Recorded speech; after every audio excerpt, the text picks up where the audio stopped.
Okay, we are trying to come back now. Can people see us? Let's see what it looks like on here.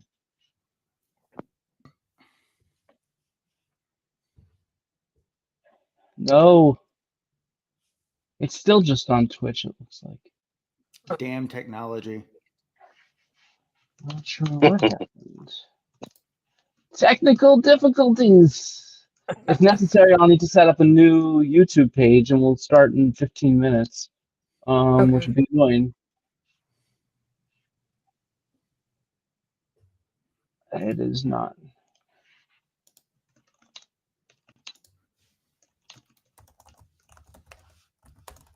We will need to create a new link, I think, which means you're all going to need to join on a new link, I believe. Because, wait, people are here. Hey. We are here. Okay, we got this fixed. Hell yes.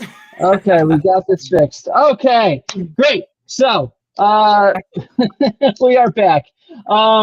Good. I don't know what happened. So, all right. We are here today to talk about politics and the impact on cultural resources management and historical preservation.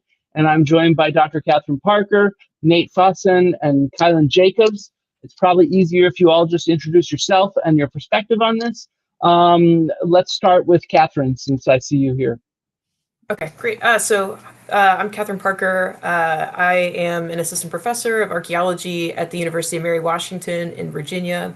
I'm in the Department of Historic Preservation, which is a little different. Normally we're in anthropology departments, but we're a very applied program, so I get to do a lot of coursework undergraduate level that is applied fieldwork, lab work methods, but also preservation policy, including how archaeology fits in, but broader as well.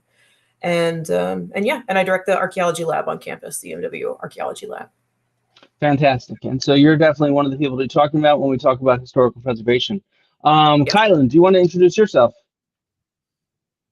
Yeah, my name is Kilan Jacobs. I'm Osage, and I also work for the Osage Nation Tribal Historic Preservation Office. I've been there for 10 years. And, unfortunately, I have seen the decline of adherence to general good practice, I think. Okay, I think that's something we definitely need to talk about. And yeah, your perspective is extremely valuable as well on the topic of historical preservation. And then last we have Nate Fosaaen, who's been on the channel before. But yeah, do you want to introduce yourself? Yeah, my name is Nathanael Fosaaen. I am a field director for a company called Integrated Environmental Solutions based out of Denton, Texas. They mostly have me working up in the Ozark region, kind of in, Kilan's ancestral territory a lot of the times. And I also run a small YouTube channel that focuses on archaeology in the Southeast and other parts of North America sometimes. Great. So we have three very different perspectives here, sort of on the topic of historical preservation and cultural resource management. I think a lot of people think of archaeology as this kind of thing where it's funded by grants and rich people. And admittedly, my work is funded by a grant, but that's not what we all do. There's a lot of different components to archaeology, and what we're thinking about here is cultural resource management and cultural heritage, as well as historical preservation, and then the major changes that are happening due to the new politics of the Trump administration and what they have started proposing, and its impact on archaeology. Because there's just, I don't know, have any of you guys noticed how there's just so much going on in the news right now? There's just like way too much. Yeah. And so I think it's good to try to focus for a second on how these things have an impact on archaeology. So let's start off and think about what cultural resource management is and historical preservation. I think, Nathanael, did you want to start with that? Oh, that's a big question. I mean, if we want to get into the nuts and bolts of it, I guess like basically what we do as an industry is to go in front of any kind of undertaking, if it's like a highway development or back in the day, there was a lot of oil and gas pipelines that we did. And our job is to go in front of those into an area of proposed effects and figure out where are there culture materials that might be eligible for register of historic places, and give those undertakings guidance on where to go, where not to go, how to avoid, and if necessary, to excavate for curation and preservation. Okay. Yeah. So in a sense, you are just going anywhere and everywhere that development is happening and Yes. trying to approach it, which, I don't know if you guys all know, but I've had a lot of debates with pseudo-archaeologists, and they accuse us of focusing on things. Well, with cultural resource management, that's the entire point, is that I you're can't exploring focus everywhere. on things. Yeah, you're exploring everywhere. And so, if Atlantis is out there, it'll be found by cultural resource management rather than by a scholar, most likely. So, okay, what about what from the perspective of you two think about historical preservation? Katherine, do you want to start from the perspective that you've taken on this? Yeah, so one of the things that we teach in our intro class is, it largely boils down to federal land, money, and permits. Anytime you've got a development project that's going to involve federal land, or there's federal permitting involved in the development, or the addition of new work or restoration work that's going to happen, or if you've got federal funding coming in, whether that's through grants directly for that project, or the agency or the company or the entity accepts federal funding, then you've got what Nate's talking about, Section 106 of the National Historic Preservation Act applying. And when we think about archaeology, we're usually talking about it in the context of Section 106 of NHPA, which went into effect in the 60s. But there's a number of other laws that also play into the kind of work that we do. So in addition to NHPA, we also have, and really in addition to 106, we have Section 110, which deals with some overlapping processes, but slightly different, as far as targeting more land that is directly managed by federal agencies, and that deals with resources that we know exist, instead of necessarily just looking for presence or absence of sites we may or may not already know about. But we also have laws like NHPA, right, the National Environmental Protection Act. We've got Federal Highways Act, which brings in a lot of funding through transportation projects, which can be large and very financially intensive projects that archaeologists end up consulting on in the States. And number of smaller ones as well. When you get onto the underwater side, you've got like Abandoned Shipwrecks Act and a number of different laws applying to maritime heritage. You can get Archaeological Resource Protection Act stuff. There's a number of alphabet soups we could throw into the mix, but yes, but largely we try to think about cultural resources as integrated, above ground, below ground. If it's older than 50 years, it counts, whether it's a building where it might be more of an architectural history thing, or something that might be purely archaeology. I think within historic preservation, we tend to focus less on the lines between like what is specifically archaeology and much more on what fits in this 50-year window and what are the wide variety of federal policies and state level policies that are aimed at protecting resources at a more comprehensive level. Yeah. So there's a lot of different interlocking rules and regulations in place that coming from various bodies of alphabet soup, if you will. Definitely. Okay. So how about Kilan, from your perspective, how do you approach historical preservation and cultural resource management?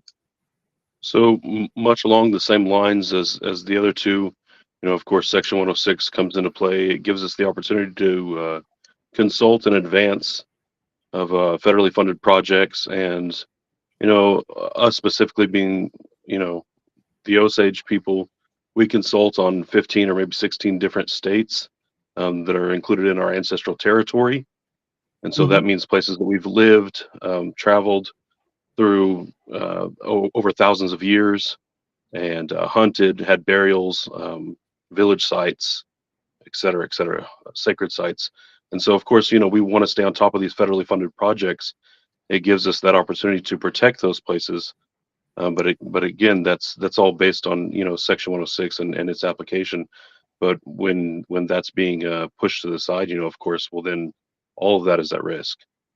And so without the opportunity to consult, and I have been on site, for a decade, and have had the opportunity to as an individual stop bulldozers, where they were going directly into cairn burials and things of that nature, where they had no clue, and even after they were notified, it was still an argument. So without that opportunity, there's some real trouble brewing.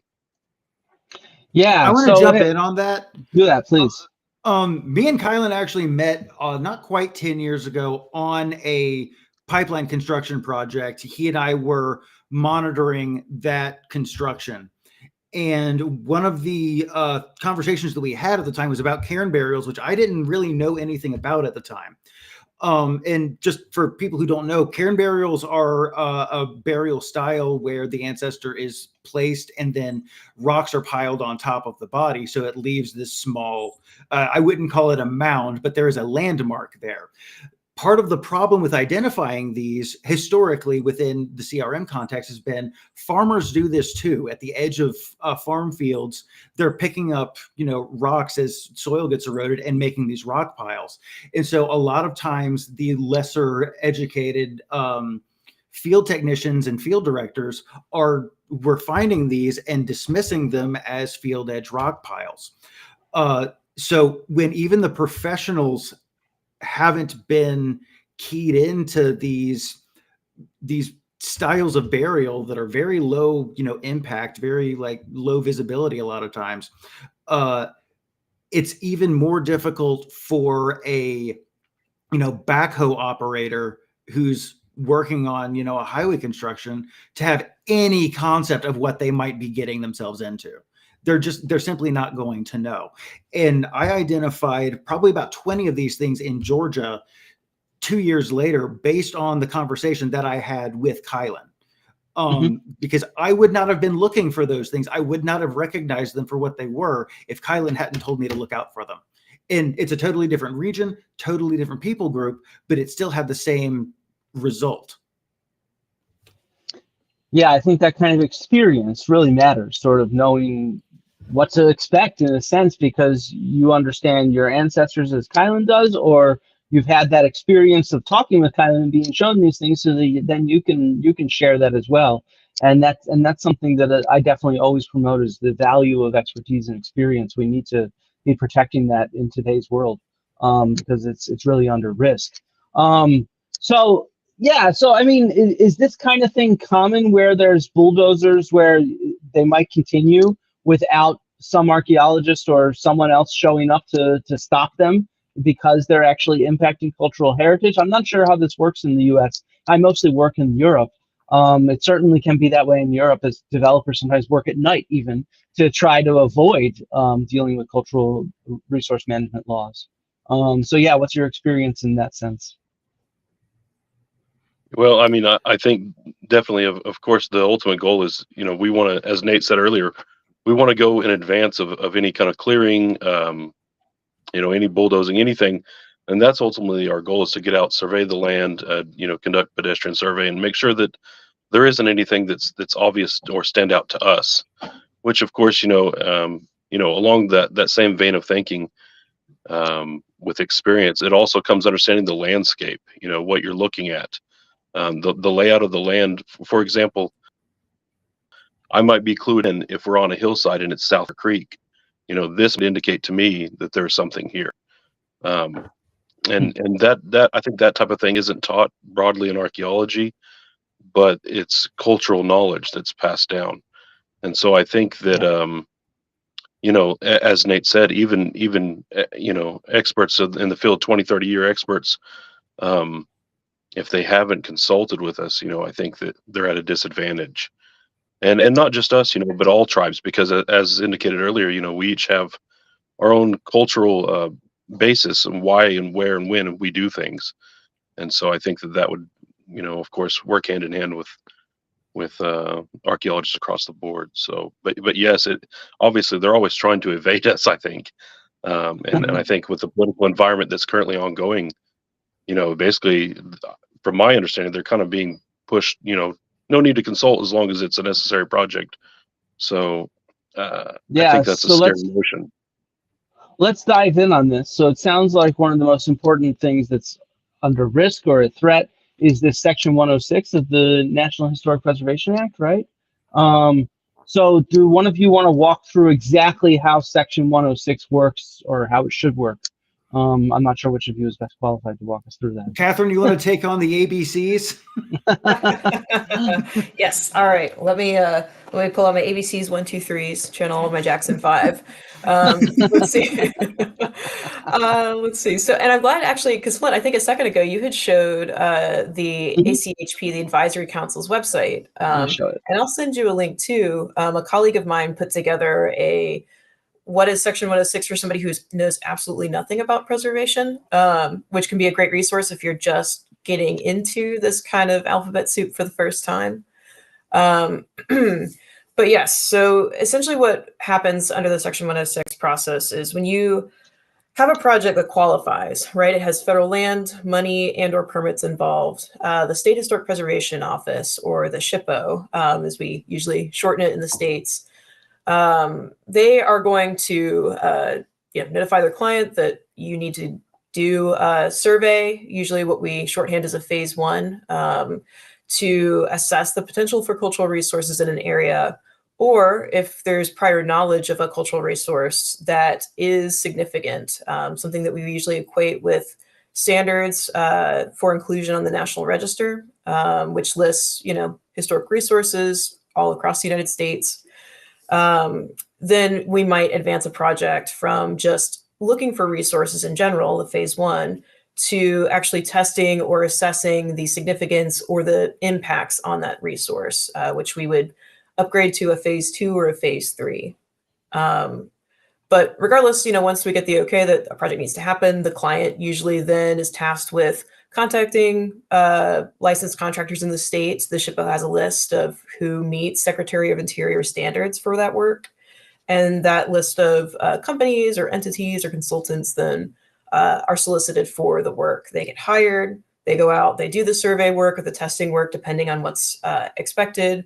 Ideally, there is consultation that happens at the beginning between whoever's contracted to do the work and not only the SHPO, but a range of stakeholders. And that often, needs to and should include tribal representatives from historic preservation offices that have ancestral lands in the area where the project's proposed, rather than doing that consultation on the back end as, oh, by the way, we think we found something. As Nate and Kilan have both highlighted, it's important to do that at the outset because 50 years and back, 1975 and older is a long span of time, right, to cover. No person is a Swiss Army knife with that many tools attached, where you can be completely cognizant of all types of sites involved. So, after you've done some consultation, you move into your fieldwork phase. Ideally, you are going to be documenting pretty thoroughly anything you find, and you're required within 30-day time frame to notify the SHPO of what's been found, and to then begin the process of writing up your findings in a report, submitting site forms and or cemetery forms if any burials are encountered. There's a whole separate process for burials that I think would be difficult to get into for time. There's some state level impacts that affect that as well. But ultimately, you report your findings and then you make recommendations. Are the sites that you found eligible for inclusion on the National Register or not? And do they have integrity, right? Something that speaks to a different set of principles in the National Register. Is it, been disturbed? Is it in a different location? Is it unique? Is it well documented? And all these different factors together are considered when we decide essentially what is the fate of a cultural resource in face of the work that's proposed at there. And, if there is an unavoidable impact to that site, we would enter into what we call mitigation.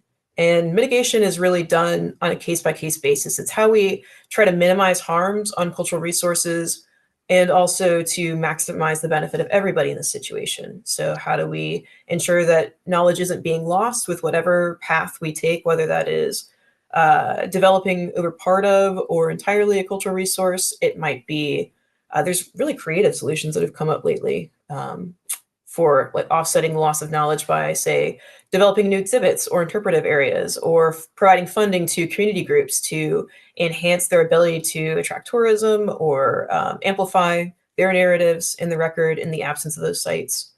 But it doesn't always mean that there's zero development that happens. It just means that there needs to be a solution that, is developed collectively.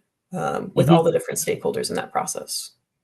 So just to try to make sure I'm wrapping my head around this, in a sense, development's happening, an area is identified as potentially being historically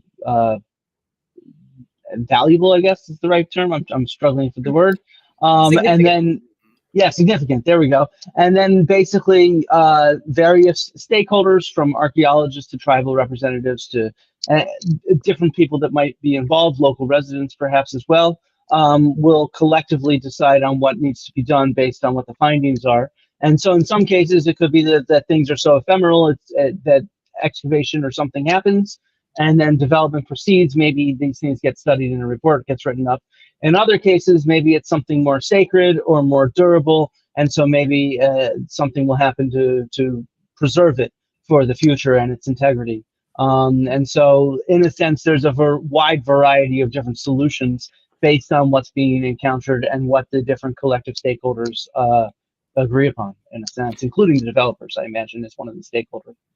Yes, and absolutely. that's one of the real values of the three-phase system, is that we're taking bites at increasing scales to understand, okay, where is it, and then what is its potential significance, and then finally what is its like actual data potential.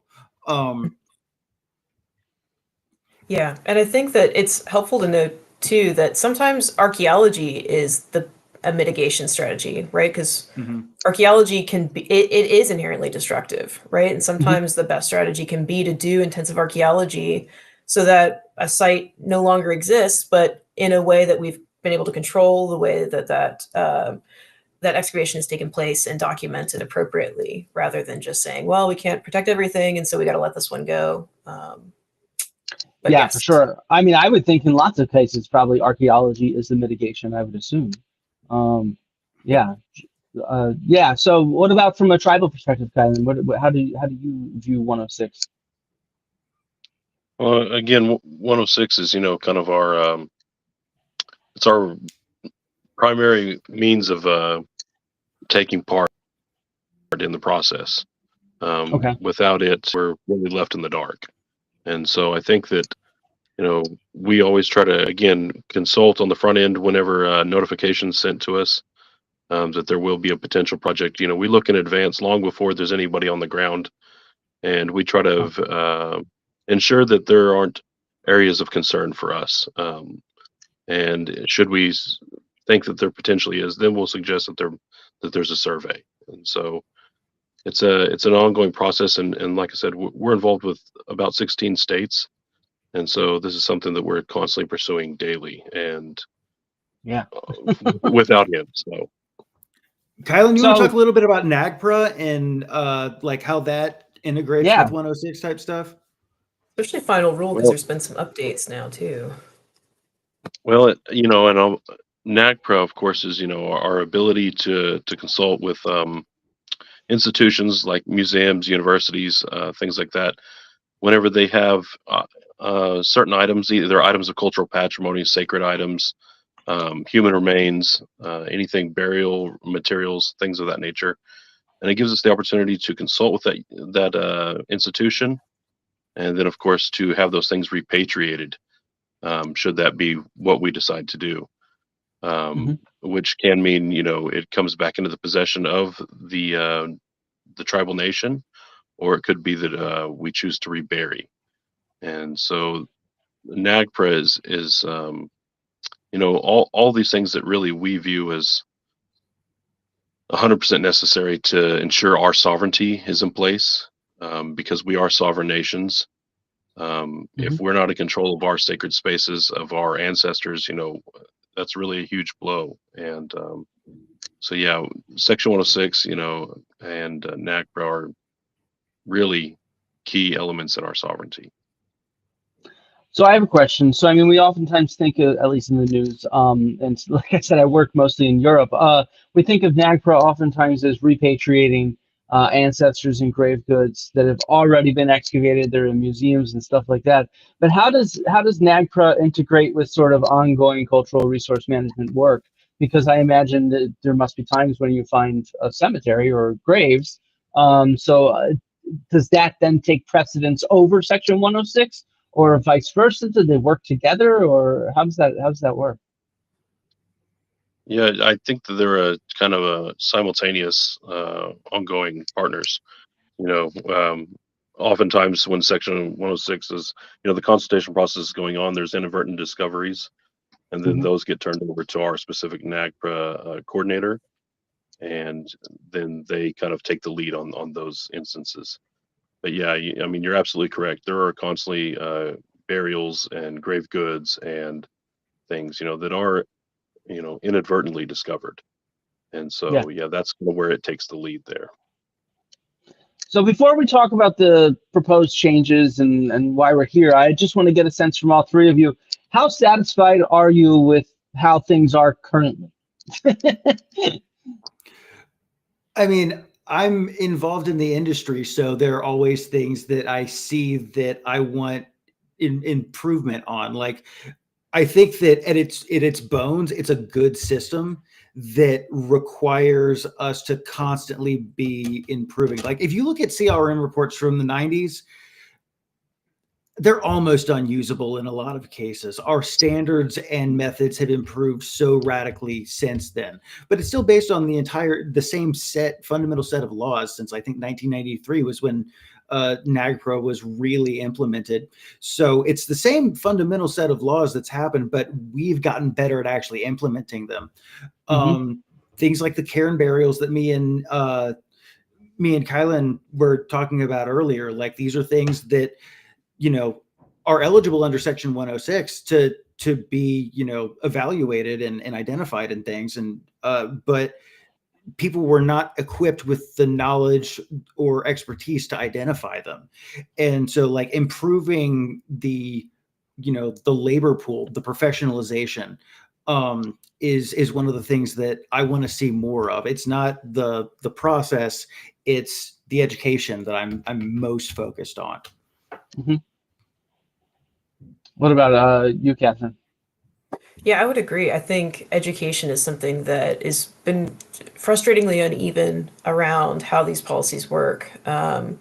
It's been, I think, very positive to see the trend and where we've been. As Nate mentioned, like 1990s were a big revision decade. I mean, 1990 with the implementation of NAGPRA for the first time.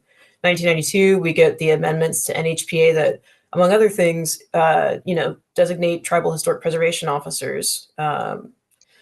And so, and I think that it's helpful that some of the funding that goes into ensuring compliance with these laws are done. There's something called the Historic Preservation Fund, which basically uses oil royalties to fund, in part, state historic preservation offices and preservation work and assessment work, which, insulates it a little bit from the funding, I guess, variations that can arise through political variations at the state level and local level. But so I'm glad in a sense that there's some layered protections that make it more difficult to fully dismantle the work that we do, and more importantly, the funding for the work that we do, right? Because that's in large part what drives our work.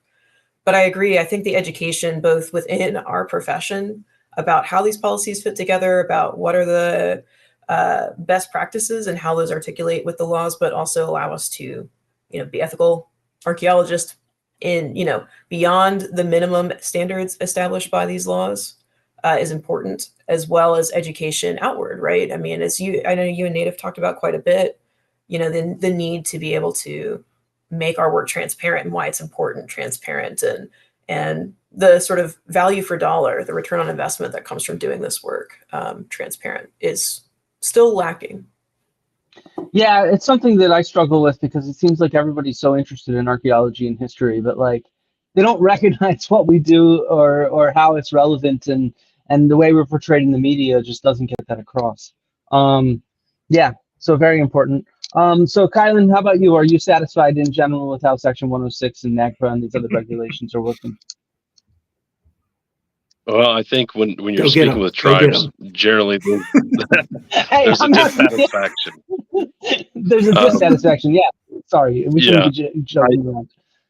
Yeah, I think in general, there are those who are happy to work with us, and there are those that are really putting forth their best effort to do their job.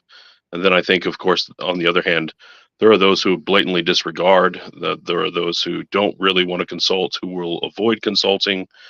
There are those who will mislead you or lie or bend the rules, And so I think that there's it runs the gambit. And so I think that, you really have to know that it's going in both directions simultaneously. There are good and there are bad. And I think, of Yeah. course, we're grateful for those that want to play fair and that want to do what's legally right. But I think also there's a general fear that laws are being changed or laws are being bent to help big industry. And I think also that, we have had struggle with different federal entities for many, many years. And I think that can be said of all TIPO offices. There are those that are really terrible. So. Yeah, for sure. I think there's plenty of full stories in the media about really bad things that have happened. And yeah, I can imagine even from my own experience here in Europe with developers and stuff like that, trying to get away with, trying to get away with destroying cultural heritage because it costs money to figure out how to mitigate it and deal with it.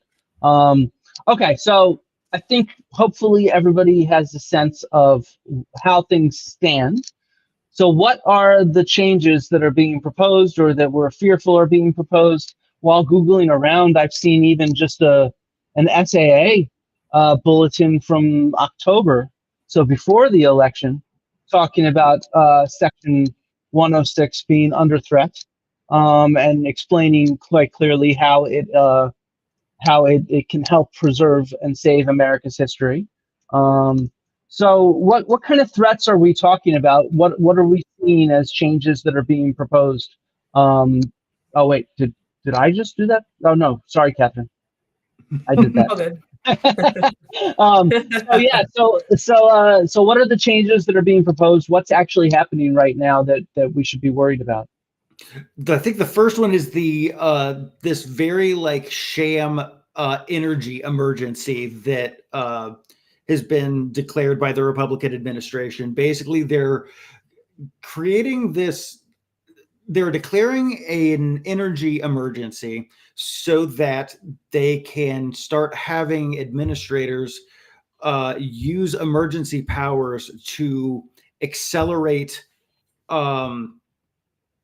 any energy related undertakings. So that's not just mining. That's also talking about the transportation and refinement of, oil, natural gas, coal, what have you. And cleverly, these, especially if it affects national landmarks, these guardrails go to National Park Service if it's a national landmark. What did they just do to the National Park Service and the National Forest? They laid everybody off. Not everybody, but they laid off a huge number of their workforce. Some people that me and Katherine are good friends with have lost their jobs in these positions where they would be the ones reviewing these propositions for, mining or what have you.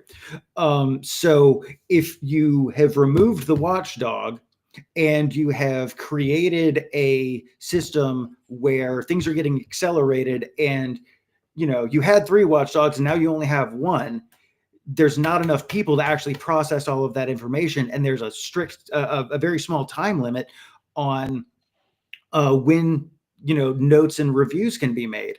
So they've really cleverly integrated a couple of different executive actions and extra executive actions to neuter Section 106 for anything that can be argued to be about energy independence. So I know that there's a shortage of chicken eggs, but are people experiencing blackouts or brownouts across the U.S.? Why is there an energy emergency, or is this just to accelerate the development of energy resources? It's like I said, it's a sham executive order. It's not real. There's different. There's the ability to expedite and also put within the executive realm for decision.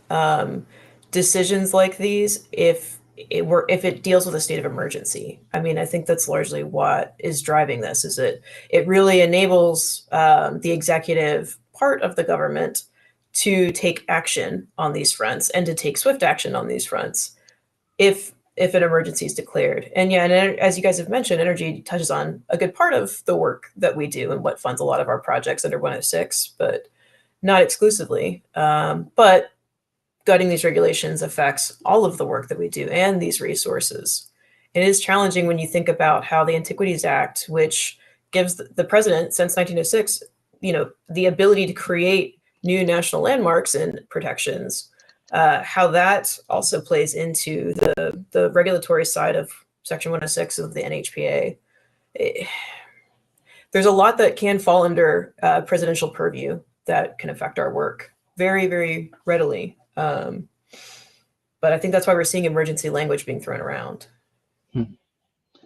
Well, and I think that emergency language is being extended to transportation and housing, and so it's really being widespread. And so they're kind of using this language as a means of, like you said, entirely gutting the process and the watchdogs themselves. And that those layoffs have extended entirely across the DOI. It's hit Indian country, the BIA, MPS. I mean, it's hit everyone, and yeah, they are basically doing away with others' ability to ensure protocol are being followed. And so, basically, like the metaphor that I keep coming back to is they want to rob a house, and so they've gone in and removed anyone in the house who might be able to alert anyone that the house is being robbed. I think that makes sense. Yeah, and I've talked to some archaeologists that have been laid off, and I'm hoping to get a few to show up on the channel and talk about that aspect in more depth. Because yeah, this is a serious thing. Probably thousands of people have been laid off. Can you still hear me? I look like I'm frozen. I can still hear you. You are frozen, but I can hear you. Okay. My computer's going weird. So you guys can continue for right now. Oh, there we are. Yeah, so this is a big issue. There's all these people being laid off, so there's people that can't pay attention to what is happening. Have you already started to see actual material effects this rapidly? It's only been less than 2 months. Do we actually see any impacts already besides people who've lost their jobs, or what? Well, that's the thing. We can't see the effects because there's no one there to see them. Yeah. Like if there are, we won't know until we are unlikely to find out until it's too late to do anything about it. As the Washington Post used to say, democracy dies in darkness. I don't think the Washington Post says that anymore. Yeah. I think that we're going to see this snowballing quite a bit because, as we've touched on, there are timetables where this kind of regulatory work needs to take effect. And I can speak to at least colleagues of mine in South Carolina. We've been talking about this quite a bit, as well as in Virginia. Right? There's a number of different federal agencies and federal sector employees on the cultural resource side that live and work in Virginia, where I'm based right now. A number of the positions that have been occupied by archaeologists that do a lot of the review work are furloughed or laid off, which means that they are not able to. They basically are in priority mode as far as the projects that have to be done through 106. That's where the priority is on reviewing them. But even then, because of these timelines, you're tasked with reviewing them in a very limited window, which means the amount of detail and effort and consideration that goes into not only assessing whether these projects are done effectively, but also have all the appropriate parties been consulted with appropriately. It's just not something they're going to have time to consider with the correct amount of detail, which means that things then fall through the cracks, and not because we've got bad professionals, but because we have insufficient support for those professionals to do their job effectively. And that's exactly, I think, what is intended, is to to create these gaps to allow projects that would otherwise be subject to more scrutiny and more review and more consultation to not have to go through that process. Not because they're exempt necessarily, but because there's just not the resources to ensure compliance with the laws is done correctly. This is a psychological warfare tactic. Like if it's, preservation versus profit, keep your opponent stressed, keep them worried, and they're going to make more mistakes. They're actively trying to keep us on edge so that we can't function effectively. Yeah, I think it's an overwhelming amount of information that they put out there anyway, that it's impossible to pay attention to any one thing because everything is so important that's happening. And so it's just bam, bam, bam, bam, bam. It's why you almost have to tune out the news and focus on the topics that are important to you, because otherwise you very rapidly become overwhelmed with all the news that's hitting the cycle these days. Yeah, it's a real problem. So what can we do about this? Any suggestions on how we can try to push back to make sure that cultural resources are managed properly and protected? Well, I think not to, monopolize, but Section 106 has very left-leaning marketing, but it's stuff that right-leaning people are really into also, like military history and American history in general. All of this stuff falls under Section 106. And if it's being marketed properly, pretty much everyone is in favor of it, except people who stand to make money off of ignoring it. So like we've got to make, it's what I've been spending the last 5 years, online doing, is try to make people understand that this stuff exists and care about it. One, but now we've got to start going like to the legislators and to our congressional representatives, yes, but also try to institute state laws that bolster the federal laws to create that extra level of barrier between these vital and irreplaceable cultural resources and the bottom line. Yeah, I think that makes sense. That's one of the, I guess, the advantages of the U.S. government is there's so many different layers to it that there's, ways that states or different entities can have their own regulations that can protect this valuable cultural heritage. Yeah, what about Kilan? Any thoughts on what we could do to push back or to help continue make things better? I guess the goal here, right? Well, I think, of course, reaching out to your politicians, that's always one avenue. Me personally, I tend to like and lean towards what Nathanael said about education. You have to reach out to the public and you have to let them see what it is we're doing and why and how it benefits them. It does have to be packaged just right, for those audiences that maybe aren't being reached. And I think that, unfortunately, there's so much that we do that's behind the scenes and behind closed doors that it's not known to the broader public. And it's hard for them to digest. How is this helping me? And I think you're absolutely right, though, in regards to those larger industries that are oftentimes gaining from our loss, so to speak. Those folks are almost unreachable, I think, unfortunately. And so that is where, this education and these politicians kind of come into play. I think there's also, tribes hold a kind of a unique position as well, because we do have, a little more pull in certain regions and certain areas that we tend to play to. And so I think it is all kind of a political chess match, so. Mm-hmm. Yeah, I think that point about all hands on deck is important too. I've always said when we got to fight this stuff, it's like anything we can each do to speak up is going to be better than telling people there's only one way to speak up. If you see what I mean, because different people will be convinced by different explanations. And so, we need to be very multivocal about how we speak up. Yeah, Katherine, do you have any thoughts? I see you're nodding along. Absolutely. No, I think what y'all have said so far is absolutely, I think, the the first and most important thing we can do, the outreach, the education, the visibility of it. I'm reminded of a lot of the coverage that that museums and curatorial facilities received last year when a number of the largest ones in the United States pulled from public display sacred objects and objects of cultural patrimony belonging to Native peoples in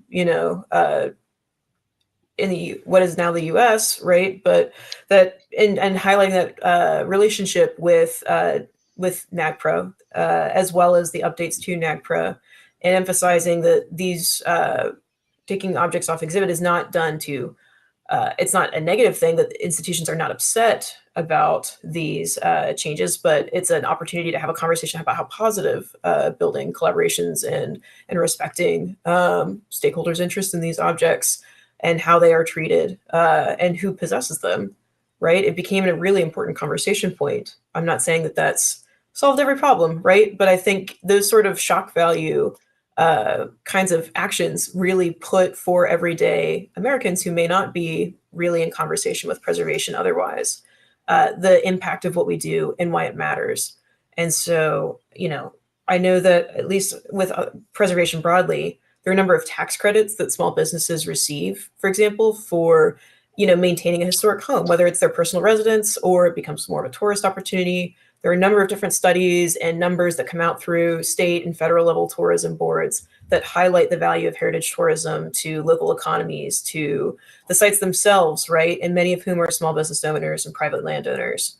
So I think raising the profile on the collective benefits of knowing about cultural resources, whether it's because it's becoming the next museum or not, I think the economic angle can be a strong argument as well. So if we're able to, I think, become more aware and help to amplify that and the value of then how doing Section 106 work and archaeology increases our understanding of the past so that you can qualify for these great financial benefits, tax credits, you name it, that help you as a homeowner, as a small business owner, thrive, right? Then we're helping to feed into longer term economic benefits for the local level as well as on the national level by protecting sites and resources that are meaningful to the collective, right, to the greater public good. I think that connection sometimes between the local benefit and the greater good can get lost as well, especially when it doesn't seem like we found the sexiest thing. We haven't found the next Atlantis, right? And that's what we're protecting. But, that can be cool because especially at the local level, right? It's like you see the value in your own community of how protecting that, interpreting that can be so important.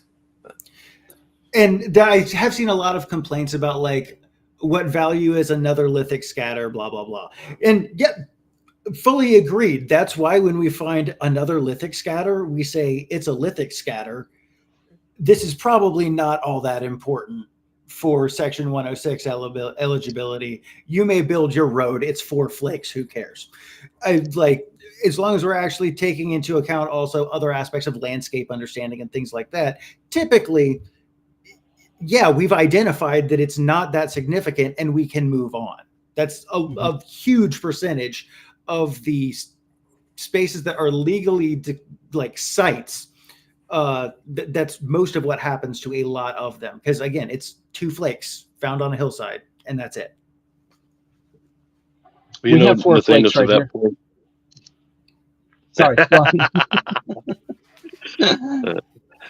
I was just going to say to that point, though, I think it is very important to mention that very fact is that archaeology isn't attempting to stand in the way of progress or construction or anything of that nature.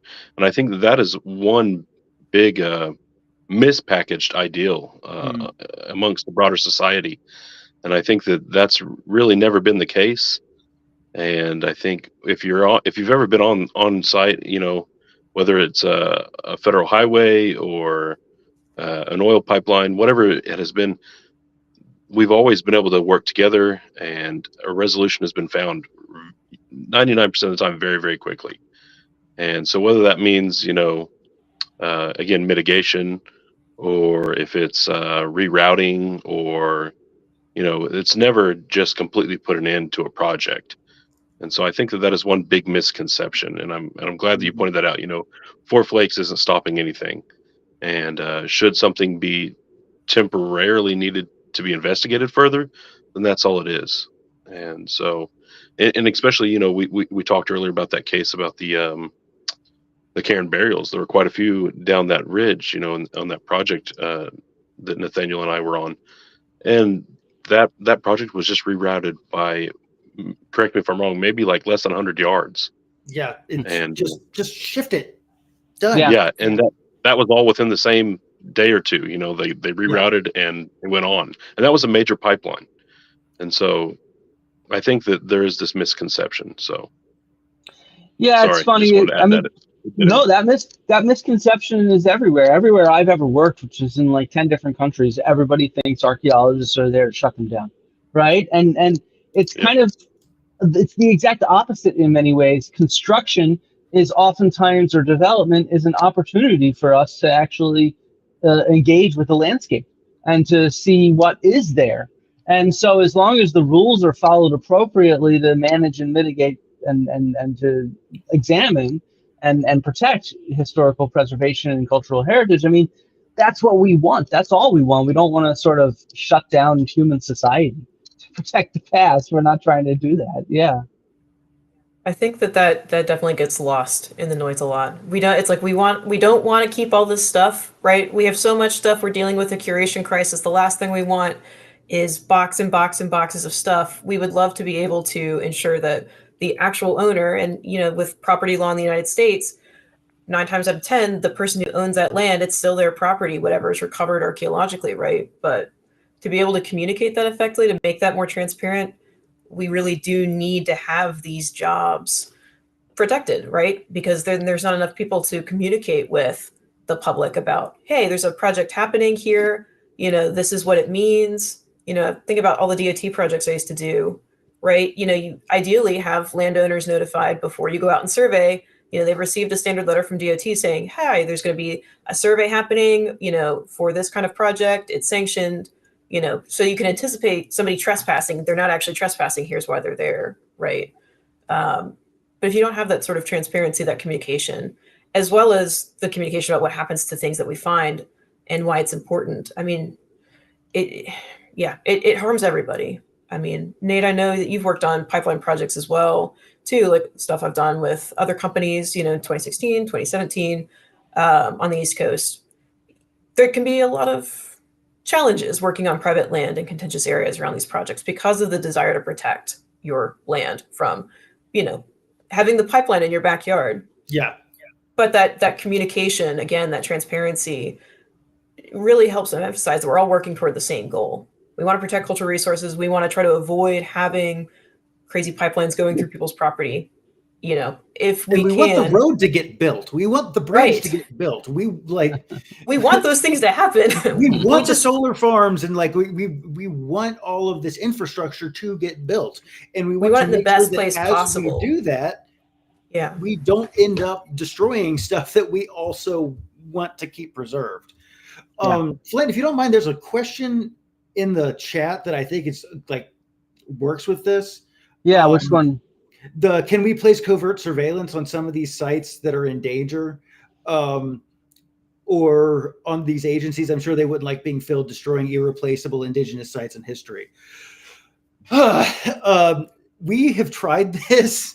A lot of my graduate work and a lot of my research has been on sheltered sites, rock overhangs, rock shelters, caves, which are catnip for artifact hunters, and trying to keep them out of these places is impossible. We recently had to cover Dust Cave in Alabama in concrete to prevent people from continuing to go in there. We've tried gates, we've tried surveillance cameras. There's one story about a guy who got caught in a John boat, and all the artifacts were in a bag that was attached to a rope over the side of the boat, so that if they got caught, there wouldn't be anything in the boat to find.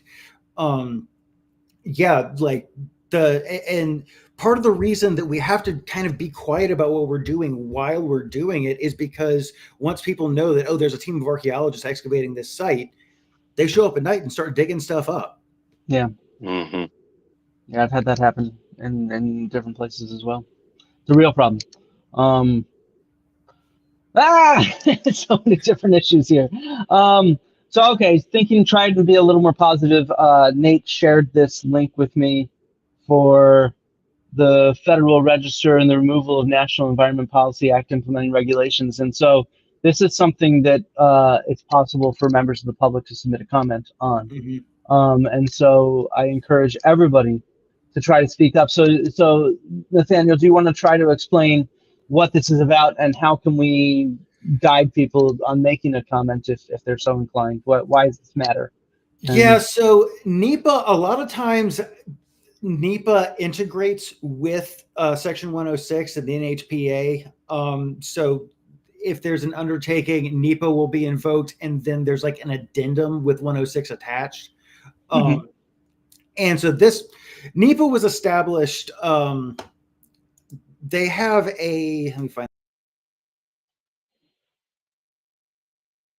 that link. Is their responsibility is to implement the National Environmental Policy Act.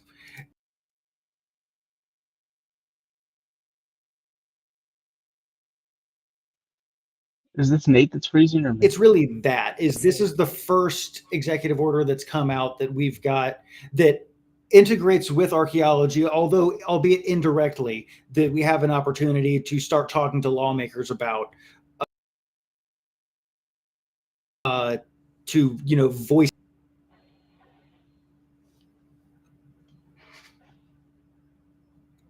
Sorry, you were breaking I think up a I'm bit, back. or I. Okay. So yeah, does either of you want to add on that one, the Council on Environmental Quality?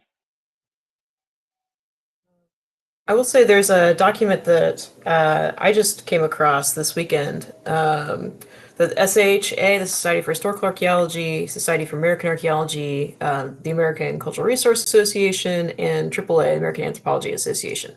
All the acronyms, right? But some of our leading professional societies in the United States have put through to submit to the Secretary of the Interior, and it, I think, very concisely outlines the value of what we're doing, how it interfaces with laws, and what, really the value add is of supporting the implementation of 106 and other preservation policy. And it's easily searchable. I think they've all linked it on their social media and their public profile links. ACRA definitely has, and SHA definitely has. Do you have the link right here? Do you want to put it in the private chat and I can put it in the public chat? Yes, let me pull that through here on this computer. Let's see. But so I would say I think that's a pretty helpful resource in summing, kind of pulling together a lot of what we've been talking about as well, and to Nate's point as well about the integration with NHPA. Okay. Any last thoughts? We want to open it up for some questions in the chat. I just one last thing I was thinking about earlier is Nathanael said something about sites being looted, and I just thought that I would bring also the whole point earlier in regards to so many people being let go.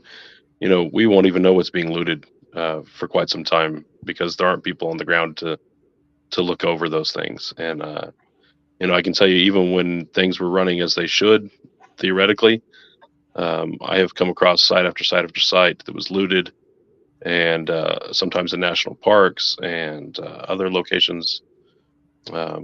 So those individuals weren't even aware that that was an ongoing thing, and it's just because there weren't enough people, enough boots on the ground to even be present at all those locations, and so I think now with all the major layoffs and the political swings and all of that's going on, the situation is really dire, and again, we won't know the effects for some time. So No, yeah, it's all in the darkness, and that's the goal, is to make it shrouded in darkness in many ways.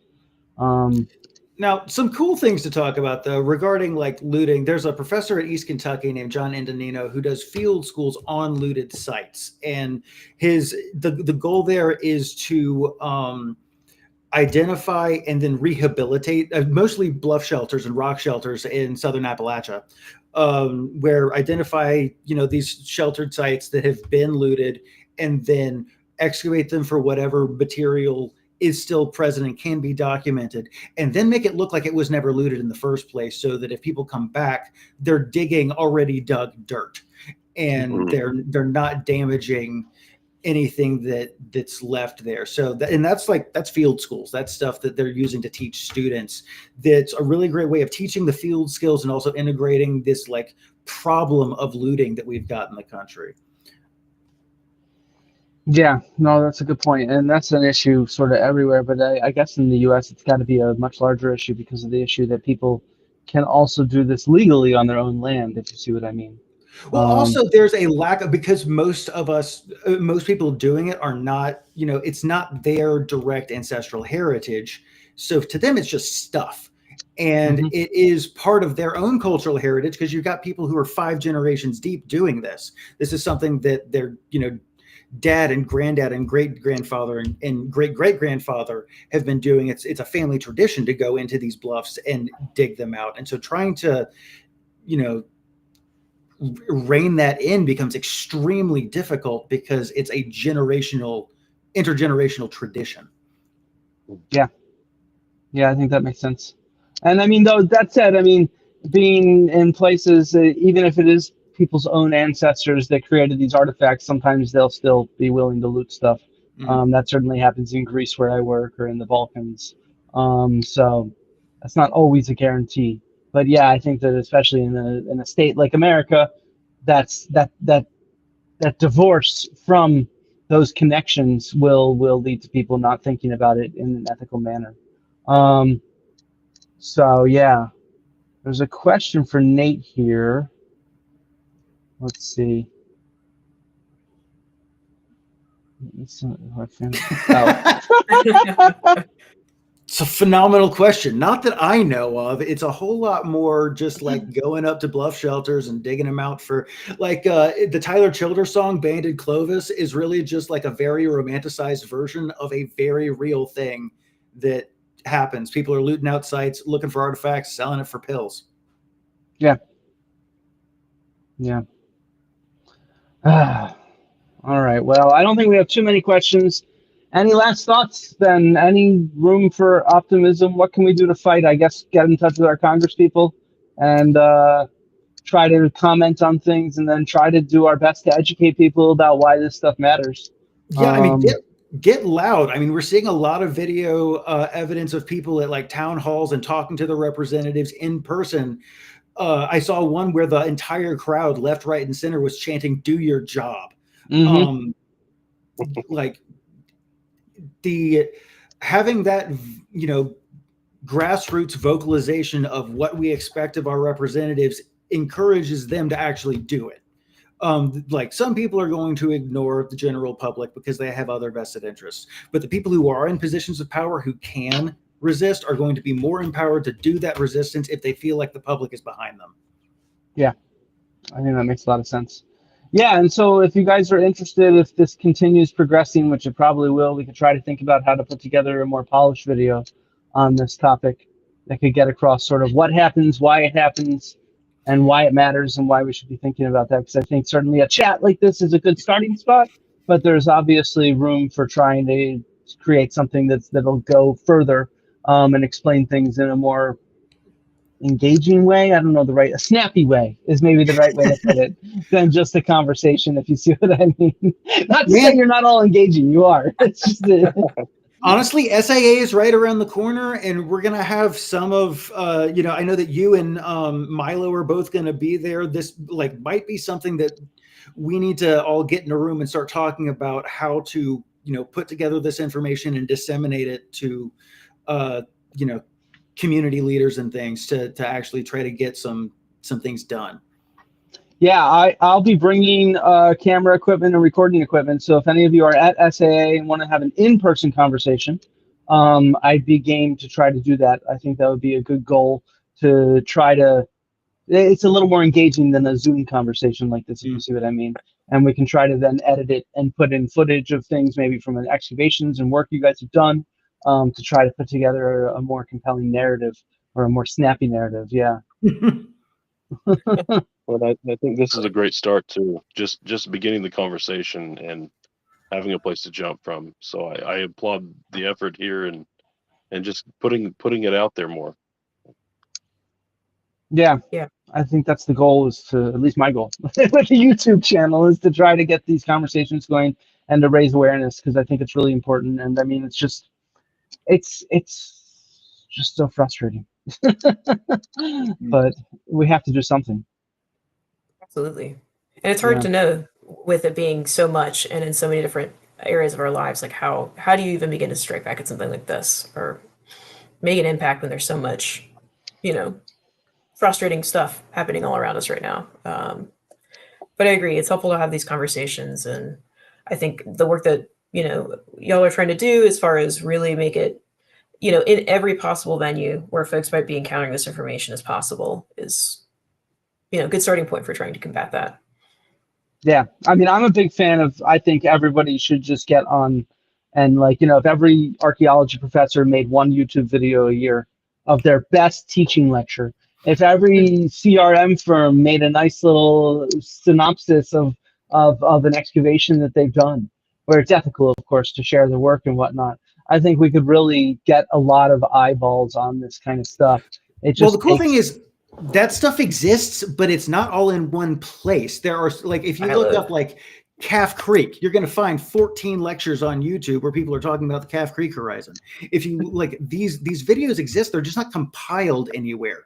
There's like, I've been talking about like the Southeastern Archaeological Conference, recording and uploading the, whatever presentations they get permission to for years, but it's going to take, a council member on the SEAC board to actually start pushing to fund that and, hire people to actually operate the cameras and the microphones and so on. When me and Katherine were in grad school at UT, I talked about how we could have every student present a just paper synopsis 2 or 3 times a semester, and all of a sudden you've got a channel that's got 40 videos on it in 6 months. Like, there are ways to operationalize things that we're already doing for public education, and we're not doing it. Yeah, I'd say the one thing we need to be careful of, though, is a lot of these talks that end up there, they're presented not for people without context. True. And so it's one reason why what I do is I encourage people, if you're going to do public engagement, treat it like you're in your classroom rather than like you're sharing your research. Because if you're sharing your research, there's so much embedded context to it. While if you're like sharing your best lecture from an intro level class, that's already there, designed for people that don't have a background in archaeology. And so I think the key is to present more stuff that has a soft introduction, if you see what I mean. So that, and a snazzy introduction with a little bit of clickbait, like the poop emoji in the for this video, so that you can actually get people to be engaged. Because otherwise we're still just talking to ourselves, but we're putting it online. If you see what I mean. And so true, but there's value in having multiple scales of points of entry. Like, once we've developed that fund, like, I'm able to talk about stuff on my channel that's so much more theoretically nuanced now because I've built a level of understanding among the viewership on, the basics. Once that kind of baseline information is already out there, we can start talking about much more complicated stuff as though we're talking to colleagues, because we've built a community that understands that context already. Yeah, no, I that's the key. And it's also what makes it challenging is, unlike a classroom where your students have that context from week to week, at least most of them, we need to constantly mostly produce stuff that's for people without context, which definitely makes it tough. Katherine has sent me another excellent link to share. This is what you were talking about earlier. Yes, so on the note of that too. So as a good jumping off point, I just shared a link to a website that a colleague of mine, and actually students who were in a preservation class, developed. So they, are doing this with the mind that they are new to learning about things like Section 106 themselves. And so they can occupy that perspective of not really knowing much about this at all and learning more about it in the context for it and being able to try to bridge that communication gap. And, with fun things like Legos, because who doesn't love Legos, right? As great as the Advisory Council's website and the National Parks website are, they can sometimes be a little bit dry to look at, right? So they've got some fun case studies of how Section 106 projects have been carried through with, very positive outcomes, as well as some fun YouTube videos explaining, like in 2 minutes or less, what is the workflow for a Section 106 project? And what do these vocabulary terms mean, like undertaking or outcomes or compliance. So, but yeah, I agree. I think that can be incredibly challenging to translate things in a way that's not only accessible, but also engaging. But yeah, and without that context, it's very challenging, and it's something that like I have to always constantly work on, and I think we always need to keep reminding each other that when we are talking to the public, we need to recognize that many people just don't have this kind of context. I mean, one of the things I always like to bring up is, look, nobody takes archaeology classes. They really aren't offered until the university level. And then, so not everybody goes to university. And then those who are in university, very few of them take it. So we need to really get across the fact that, hey, to be frank, most people believe in Atlantis rather than believing in real archaeology, because that's what the surveys tell us. 50% of Americans believe in Atlantis.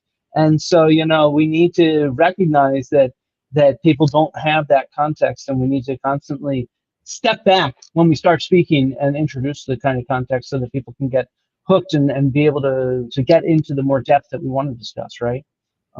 Yeah, it's hard. That I can say. Okay then. Thank you all so much. I really, really appreciate it. And let's keep this conversation continuing. I think that there's probably more that will happen in the coming months and years. Not all good, though hopefully there'll be some good stuff as well. And hopefully we can have you all on to chat about stuff that's also good and not just about the current events, because, you all do really cool work. So I think that's important to share, because again, if we want to get the public engaged, we have to show them the cool stuff as well, if you see what I mean. Yeah. It can't just be, hey, we're under threat. Hey, look at this site that was used to make moonshine, right? That's Yeah, I already told you about what Katherine does. Kilan gave a really awesome talk at CEAC a couple of years ago about Mississippian iconography and how it persists in modern Osage practice and in cosmology and so forth. That would be awesome to have more people get to hear about. Okay, well then let's have both of you come back on separately to discuss these more fun things. Yeah, because they both sound fantastic. So let's consider the conversation started, and we'll move forward on this. Cool. All right. Well, thank you everyone.